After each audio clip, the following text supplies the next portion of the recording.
Why buy your next vehicle from Community Motors of Mason City? Great service from 3 locations: Community on Monroe, Community Motors Westside, and Mason City Ford. 10 new franchises and hundreds of vehicles to give you more choices. Plus, Community offers an exclusive 3-3 warranty on pre-owned vehicles and 10-year, 250,000-mile warranty on new. Need more reasons why? Stop or visit CommunityAutoGroup.com. Because nobody beats a community deal, nobody. The forum here has been tremendous. We've poured more capital here, I think, by any measure than any time in the history of Iowa. And we should feel good about that. We always want to make it better. We focus on the things we need to improve, and I do that too. But we've made a lot of progress, and we should be very proud of what's been accomplished. And even to this extent, we are not the state that has had the greatest increase in our individual income. We have to tip our hat to North Dakota. Theirs increased 6.7% over the last reporting year. But here in Iowa, we're sitting there close second. Ours grew at 6.4%. Theirs is 6.7, ours 6.4. You got to go all the way down to Oklahoma to find third place, all the way down to 5.3% growth, and then there are several states clustered at 5.2. When you think of where we are, we're here in Iowa, and we're told every day that the economy's bad. And yes, we lose companies and we lose jobs, and there's a certain evolution in the economy. New companies start and new jobs are created too. It never stays the same. We should try to hold the jobs we have and grow a lot of new jobs and have more diversification in our economy so we're not vulnerable to some of those dramatic shifts in the marketplace. But we've done very, very well. Our unemployment numbers in this state have dropped. I know that when Merlin and I served in the state Senate, though, I recall a full employment economy at 2% unemployment rate. And we're not there yet. I heard yesterday that it could have dropped below 5%. That'd be right. I was unemployment. What would the number be? You know? I heard a number under 5%, which it says it's going in the right direction. I'll put out this little thing. Watch this. We may catch North Dakota an individual income increase next year. I say that because there's a lot of grain in the bin, a lot of equipment bought, and a lot of money that's already been spent, that's been deducted. Now I think this next round, we've got a chance to actually catch North Dakota. It's pretty great to look out across 50 states and think the only state that by the measure of individual income increase is doing better than Iowa is the state where they struck oil. We didn't strike oil here in Iowa, and we're at 6.4% growth. We should feel very good about that. And so that's been my involvement on the political and policy side. You'll know that I'm a full spectrum constitutional conservative. I believe the Founding Fathers got it right. I don't think it's a living and breathing document. It's no guarantee if that's the case. In fact, it's just an artifact of history if we think we're going to have judges that define the Constitution to be what they want it to be. And I've drawn a bright line on that, and I've held the line on the text and the original understanding of the Constitution, free markets, freedom, personal liberty, because that's what gives us our best growth, our best vitality. And though we have a campaign ahead of us, and you'll all know that Christy Vilsack has decided to move into this district to run against me. I don't think she's quite been very clear about what that motive might be, but she has decided to do that and moved into Ames, into a duplex down there. She has said that she will raise over $3 million. She's ahead of schedule to do that. I believe that'll happen. There are at least 3 super PACs that have lined up against me on this, and people in Washington and the people that are writing the national stories see this as one of the top 5 races in the country. One of those top 5 races to watch. And so there are some differences between us.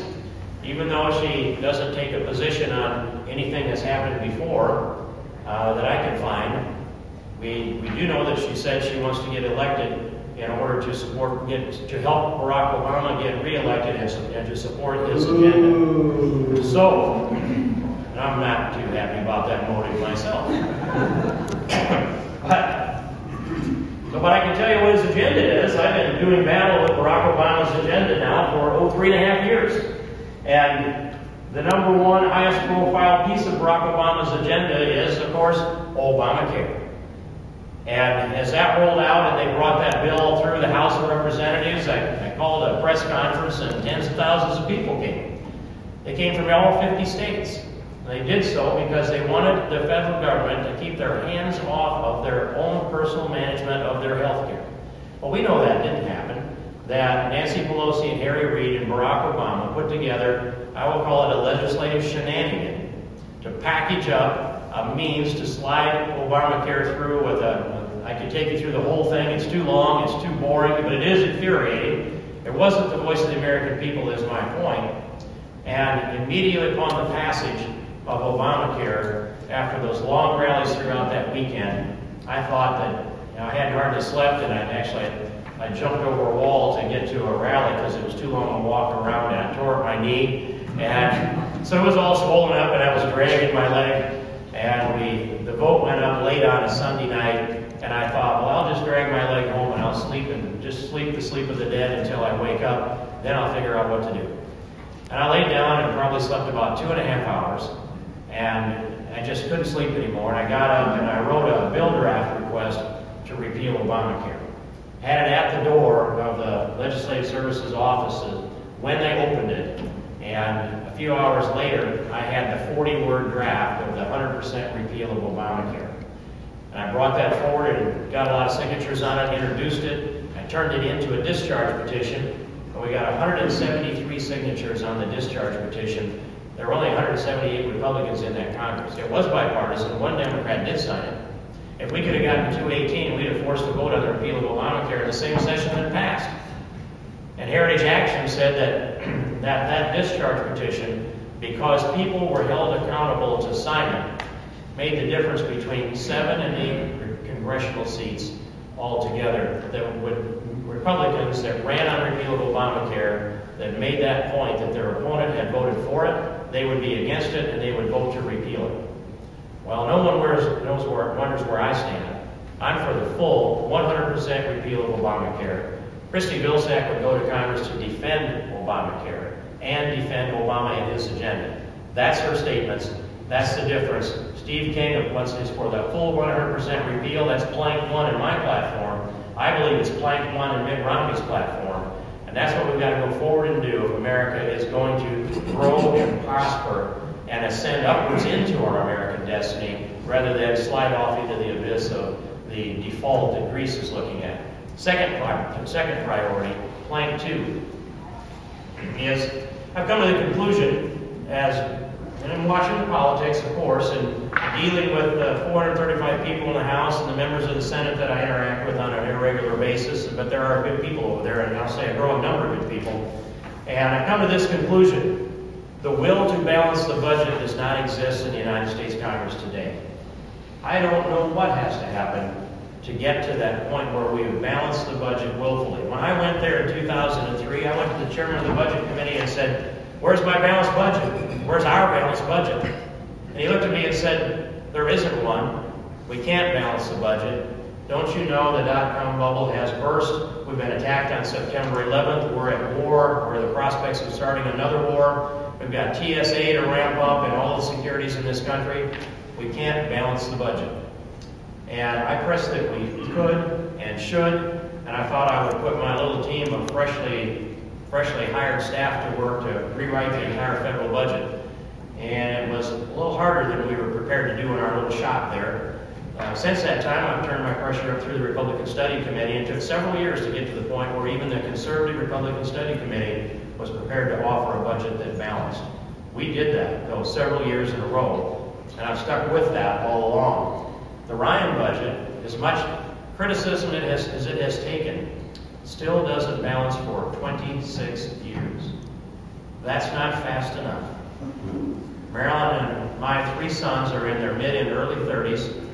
When you look at the last balanced budget that came through about 2001, and think that, that's just kind of their working years. They really just got into the economy about that period of time, and they would be knocking on the door of Medicare and Social Security before that budget balanced. But they would be checking into the next life before Barack Obama's agenda budget would balance. It's not even part of his language anymore. He said about 3 or 4 years ago that he would cut the deficit in half. Now he doesn't talk about it. There's no intent to restrain it. He stood before our conference on February 10th, 2009, and he said that Franklin Delano Roosevelt didn't have enough nerve. He didn't spend enough money. And he said he lost his nerve and pulled back in the second half of the 30s, and in doing so, that brought about a recession within a depression, and unemployment went up. And then along came World War II, the greatest economic stimulus plan ever. That's not quite verbatim, but that is an accurate composite of Barack Obama's statement to us that day. And so, excuse me, he has no will to balance the budget. He is a Keynesian economist on steroids. He believes that you can borrow money from the Chinese and the Saudis. And by the way, a lot of this money is borrowed from the American people. Put it in the hands of people for some reason, any reason or no reason, and tell them that it's their patriotic duty to go out and spend it. And if they go out and spend it, it'll stimulate the economy, and all will be right with the world someday. That has never worked any time in history. The ghost of John Maynard Keynes hangs over Western Europe, and they're in debt and deficit also, as far as the eye can see. The ghost of John Maynard Keynes lives in the brain of Barack Obama. And I think that he is more aggressive than Keynes. In fact, towards the end of Keynes' life, he pulled back. He started to reassess himself. He really never did lay out a pattern that he stuck with for a lifetime. But we're stuck with his philosophy among the Democrats in Washington. And I will tell you, there's a lot of difference between Democrats in Iowa and Democrats in Washington. My neighbors that are Democrats are generally reasonable people that balance their checkbook, and sometimes they're traditional Democrats, and in their mind they really are Republicans or independents. I get along fine with my neighbors that are Democrats. I don't get along so fine in a philosophical standpoint from those that come out of places like Berkeley and San Francisco, and some of them from Massachusetts. But what we need is, plank number 2, a balanced budget amendment to the United States Constitution. If we can get that, we can put this country back on track again. And the will doesn't exist to pass that out of the Congress today, and I don't think it's going to exist after the election unless Mitt Romney calls for a mandate from the American people so that he can use the bully pulpit of what I believe will be his presidency to press Congress to pass a balanced budget amendment out of the House and the Senate and send it to the states for ratification. Or I'd like to see Iowa be the first state vote to ratify a balanced budget amendment to the United States Constitution. It takes 38 states. I'd like to see Iowa be the first state. So repeal Obamacare, pass a balanced budget amendment, then I want to say a few words about energy. I already have. The #1 renewable energy producing congressional district in all of America, and there's no reason for that not to get stronger and better. And we need to take this renewable energy that we have and do like Texas did with oil. We need to expand our education, train our people, continue to do that.